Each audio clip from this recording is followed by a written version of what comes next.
morning. It's Chrissy from Up the Windy Lane, and today we're going to do a little garden tour.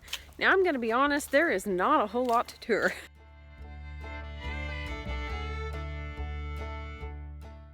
There is not a lot going on. I really hoped to have more going on right now, but with the redesign of the raised bed garden and so forth, it just didn't happen. So right now though, I'm getting some stuff ready for winter. The temperatures are supposed to drop tomorrow down into the 20s at night. So I'm gonna get my water heaters plugged in and ready to go. That way I don't have to worry about it. Kind of try to stay ahead of it a little bit. And then we'll just kind of see how the weather does. It doesn't look like it's gonna get too much warmer as we head into December. So, which is expected. Today is a very fallish day. It's kind of overcast and I'm feeling very fall today. I'm gonna head into the barn really quickly. This is not garden at all. It's a mess in here, but I do have to get these all hooked up. I do have the water bucket that is out for the goats, Annabelle and Hattie, and so I have to get that one hooked up. It had a little bit of ice on it yesterday morning, so I know when we get down into the 20s and it's only going to get up into the 40s, it's going to be a little chilly and probably be a little bit more ice on there. So I want to go ahead and get this hooked up, so we're going to do that. And I already got the chickens hooked up. I'll show you what I use for that, and then we're going to look at the garden. All right, got those all hooked up. I was going to show you what I use for these because they're really handy. These I got a few years ago, and these have worked out really well. They've come in handy for a few different times, but I do use them over winter, and I have, let's see, 4 of these total because I use them. I use 3 on here, and then I use 1 on the chicken line, only because the extension cord isn't long enough. Underestimated the length from the house to the chicken coop and bought too short of a cord, but it worked out because that's what I use for the pool in the summer because we don't have an underground line yet. So I just connect it like that. They've really came in handy. I use them a lot, like I said. Now, if you don't have the budget for that, because I didn't to start with, I used Cool Whip containers that my mom had given me. And if you put the lid on the bottom and then you cut a little notch out of each side of the bowl, and you put the cord over there and you put it on top of it and it snaps back in there, it works really well. I used that for a year or two, and what's funny is the cord out here at the chicken coop before this was on here has a light on the end, so you know that your cord has power and it's still working, and it would glow in that white container. So when it would snow on it, I'd have like a little, I could tell it was still on because it would glow out here. For the chickens, I have this line. This is the black line is the one that comes out from the water heater. So I have these kind of water heaters. So this is the kind that I buy. Now if you have plastic, they make plastic waterers. Actually, I think I'm done. I don't know if I'm done because if you have they also make the plastic ones you can hang and plug in as well. This was easier for me because I had 2 of those waterers at one time. The other one is rusted and has holes in it. So if you want to get the plastic, if you haven't started out with anything and you want to get the plastic ones that plug in, that would probably be beneficial because that would probably last longer. You don't have to worry about rust and so forth. But let's get back to what this video is actually about. You're going to see my mess of redesign and maybe what I have in future plans. Maybe. As you step into the garden, it is a little bit different. But I did kind of make a mistake. These 4 little beds were actually right here before. Filled with dirt, sort of. And I moved them. And maybe I shouldn't have, but I did. But that was okay because I think I would have had to anyways because I had to put the dirt somewhere. So if we walk over this way along here, I do have purple violets and I have yarrow. Now I have horseradish right here. Still have the comfrey. I know it looks horrible, but you know how that comfrey is. It will come back, no problem. I still have some over here as well. This is the asparagus bed. I haven't moved it yet. I don't know what haven't decided. It may have to stay there because of the root system on the asparagus. But I did move the horseradish, which if you've seen any of my videos on redesigning the garden, then you know that it is most likely not moved because that is a horseradish root. Whenever I dug this up, I'm not really worried. I have a couple planted over here, and then I still have some in the greenhouse I haven't done anything with. I'm not really worried because I know it's going to come back up right here in the ground. So I'm still going to have horseradish, so I may take what's in the greenhouse and go ahead and take it inside, harvest it somehow, use it. I want to make some more fire cider, so I'm going to be using that for that as well. But let's get to the beds and see what I've done there. So these beds were here, but they were moved out a little bit away from the fence, and they weren't butted up against each other. This one needs some work, because when I dumped dirt on it, if you saw my video, it just collapsed the side. So I've got some work to do on that. But I did get these covered with leaves, so that was good. I've got them all covered with leaves. I have the irrigation over here. It's not hooked up, which is not a huge deal. I will probably do that in the spring, or if I get a really warm day, I will do that. But I was actually able to fit in, let's see, I had 3 large ones and 1 small one, and now I have 4 large ones and 1 small one. So I'm actually gaining more growing space in this length. And then I put these here. This little one here was not actually in the plan right here, but because my drawing, let me get over here so you can see what I'm talking about. My drawing wasn't to scale. You can see that I want it to kind of, and my garden is not square, so don't judge me on that now. But you can see that if I would have left it here, I guess it kind of would have been either way though, it would have not, I don't know, kind of evened out to the opening over there. So if I move over here, you can tell I've got to have, like, I can put a gate here and I have that opening there, so I can just walk straight through the garden. That was one of my things. I did have an opening, but the beds were so, I didn't really have, like, I had to weave through them, if that makes sense. There'll be a gate here, and then there will be more beds right here. I just haven't got those yet because these are the old beds and they need some help. They are rotted and falling apart because the corners weren't cedar, and they just kind of fall apart. And they've been around for a while. I mean, these are some of my first beds, so we're talking years ago. Not really, I don't know. I guess they held up fairly decently. They are okay unless you try to move them. This is an older-ish one, and then all these other ones are new ones that I just put in this year. I was able to put this one here because it's a corner. I'm calling these like the little corner ones. And then I'll put probably a couple or so of the larger ones here. My fence that is over there and turns the corner once will come down here, hopefully, if all this is kind of even. If you were to take a picture of my garden from above, it would be totally wacky. I'm just not even gonna pretend that it's even. I was telling my husband, it's totally not square. The beds are not square. The fence is not square. Nothing is like completely straight. I most of it. So that's how that works. So it's kind of wonky, but it works, and I just don't have time to like make it perfect. And I don't want it perfect. I want it to be, I just want to enjoy it. I want to, I don't know.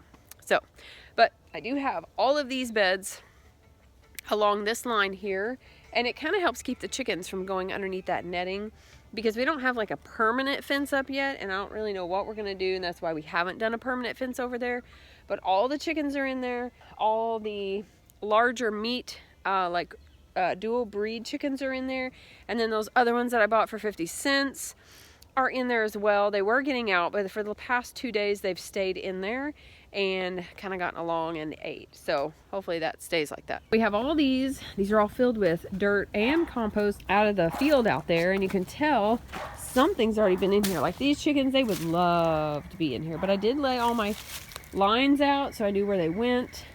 I've got all my stuff stacked up over here, just kind of out of the way. Now the what is that called, rhubarb, is still over there, and it's actually underneath all that stuff, which is okay because it's dormant. I'll have to move all that.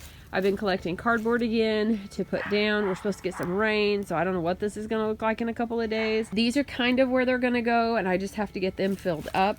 But their irrigation lines are over here. If we have a warmer day here before too much longer, I may get my husband to go ahead and get more compost, and we'll fill these up. Not, unfortunately, they might have to wait till spring, which is not my favorite, the ideal thing, but it's okay because I do have all these other beds ready, and that is plenty. I'm going to try to use a little bit different system this next year to make sure that I'm planting and or seeding, whichever it might be, that I'm harvesting on time so that I can plant again and not leave things in the ground so long that I don't use my beds to maximum capacity or maximum growing space season, whatever the word that I'm looking for. But then I also have a couple more out here just kind of just floating. I have that one over there and I have this one over here. They're kind of where they're gonna go. Of course, that one needs to be a little bit more level. As you can see, it kind of like slopes down this way. But here in the middle, so you can tell that I have quite a bit of space left. Like I could put a lot more growing space in here, but I think I'm gonna put eventually like a little pavilion in here so that if I want to harvest in here, if I want to say I want to do beans, or if I want to plant or just sit out here and enjoy my garden, I can do that. I have a little space out here and I can just sit out here and, you know, kind of relax. I could grow flowers on it. I could do whatever. And then out here, this is all gonna be knot yard eventually. The blackberries were here, which I say were, but they really are still there. They will come back up, but they have just, I don't know what happened to them last year. They got something on them, and so I just ran the tractor over the top of them, and I'm gonna pull up and clean all that up. And if they come up next year, which they will, I've had them here for years. We mowed it down for a while, or we mowed it down the year our oldest daughter got married, and they came back no problem. So I'm not worried about that, but I'm gonna try to clean them up a little bit so they're not so bushy. That is my plan. So over here we do have the loofah that came up, which did really well.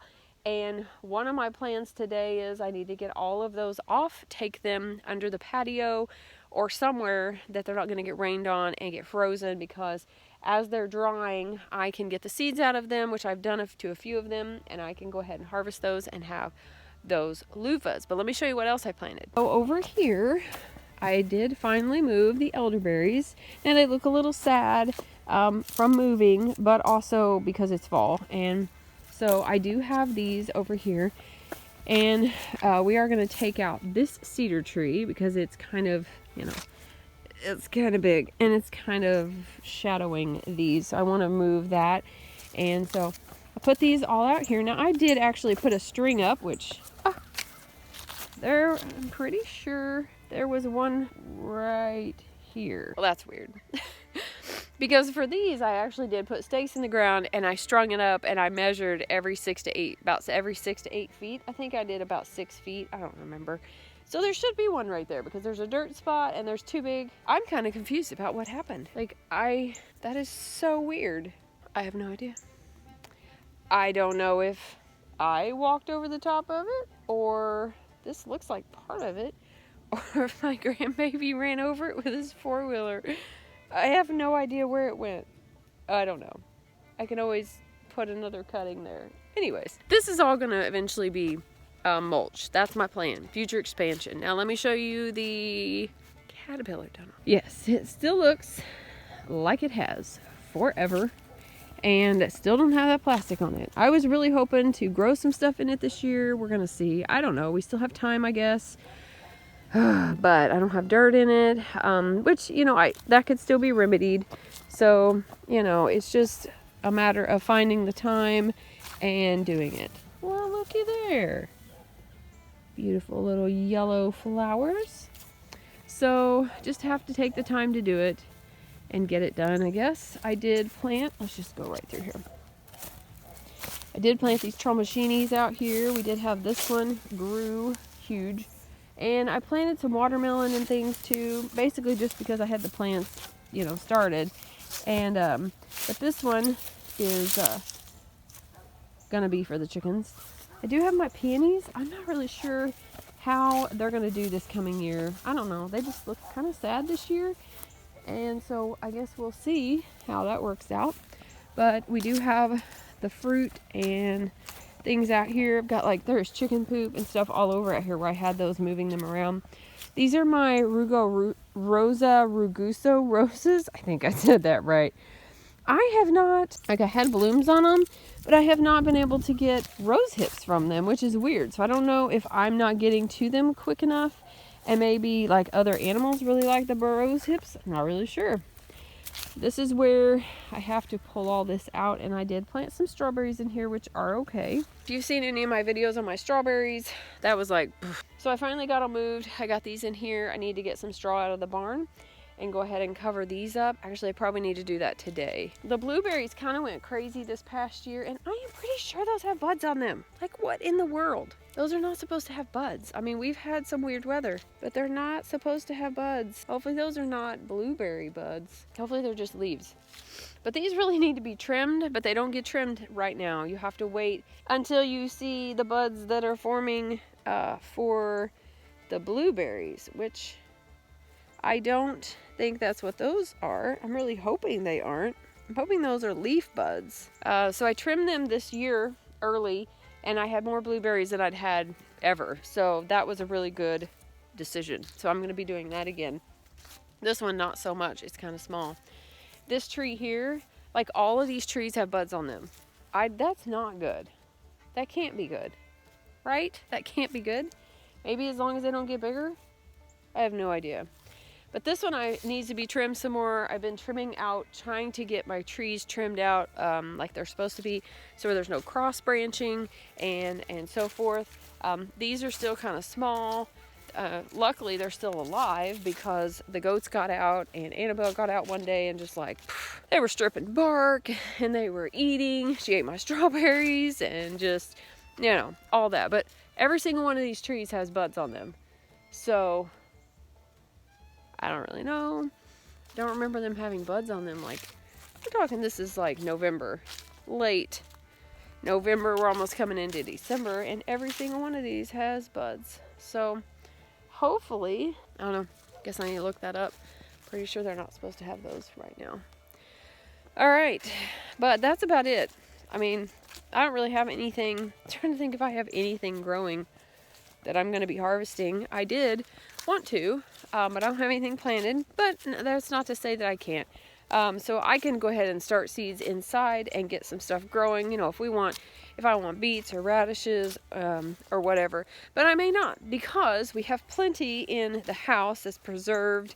I just won't have the greens and such. So that might be something, you know, that we grow and just do greens and such like that. So I may not worry about it because I have plenty preserved. I have plenty of things canned and frozen and so forth that we really need to use up. We were just talking about that the other day, about how expensive food is to buy, and the whole point of having a garden and my husband hunting and so forth is to use that and not have to rely on the store as much and not just get stuff because we want it. But use what we have and what we've preserved, and use, you know, all that hard work of preserving, hunting, cutting up, so forth. So to use all of that. This was a really short garden tour for November. There's just not a whole lot going, well, there's not a whole lot growing. Not to say there's not a whole lot going on.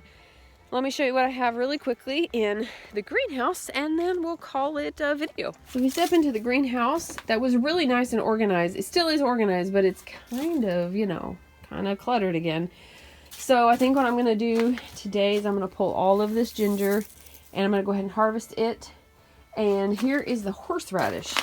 Now, I mean, come on. I've had like, I think when I bought it, they were like maybe this size. And I planted them, and these, I mean, they're huge. They're like, okay, some of that has dirt on it, but they're just massive. So big. So I've got to clean these and harvest these. Yes, basically what I have done, what I have left to do is just harvest the rest of this stuff and get it cleaned up and used. I'm going to use some of my ginger in this next fire cider that we're doing, along with a horseradish.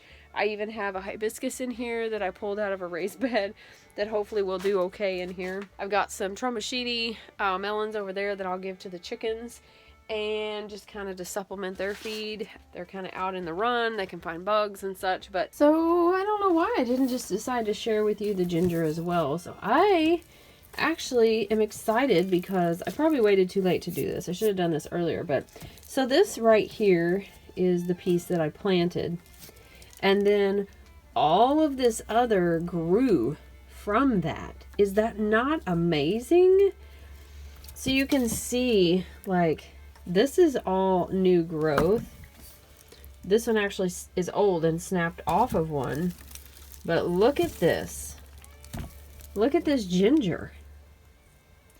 I don't even know where the old is on this one. Maybe this is the one that it snapped off of. But I've actually got quite a bit of ginger. And I'm hoping that it's okay because I was not able to let it completely bloom. So hopefully it's okay. But what I really wanted to show you as well is because this dirt here I pulled out of apparently the bed that had horseradish in it, because I did have ginger planted there. This is just a small root, and this is horseradish. Now look at that.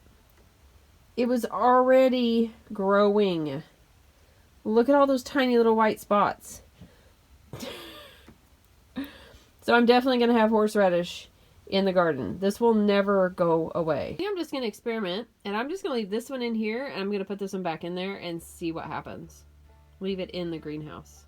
I think that is about it. I don't have anything. I have my citrus and stuff is inside, and it has a little grow light on it. My banana tree is inside. There's not really anything out here. Everything's kind of going dormant. The herbs are all kind of going dormant. Let's go look at them and see if they're all going dormant. Okay, well, they're not all completely not green. Now, the Spilanthes has went to seed, of course, because it's gotten cool, but this one hasn't, which I think is, I don't know if this is feverfew. Oh, what does my tag say? Yep. Okay, good. I guessed right. Feverfew. Feverfew. And it has little flowers on it that look like chamomile. So that has went to seed. So that's good. Yeah, look at those. Look at all those seeds. Just going to put those right down in there. So this was pineapple sage. It has definitely went to seed. And I had some chocolate mint under here. This is thyme. And I planted more out of the garden.